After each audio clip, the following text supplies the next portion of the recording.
Hey everyone, in this video we will see how to fix Logitech G Pro X gaming headset audio issue. Complete mic and sound troubleshooting guide. Fix 1. Check all connection. Unplug the headset and reconnect it firmly. Make sure the detachable microphone is fully inserted. If using the USB DAC, try another USB port. Then avoid USB hubs or adapter. Second one is set the headset as a default audio device. Right click the speaker icon, then open sound setting. Select Logitech G Pro X as a default output device. Then select Logitech G Pro X microphone as the default input device. Then third one is check microphone permission. Open settings, then privacy and security, then microphone.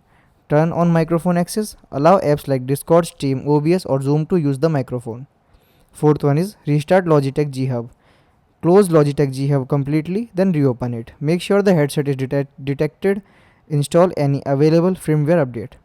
Fifth one is disable Blue Voice temporarily. Open Logitech G Hub, then go to the microphone tab, then turn Blue Voice off. Test the microphone again. If it works, reset the Blue Voice profile. Thanks for watching.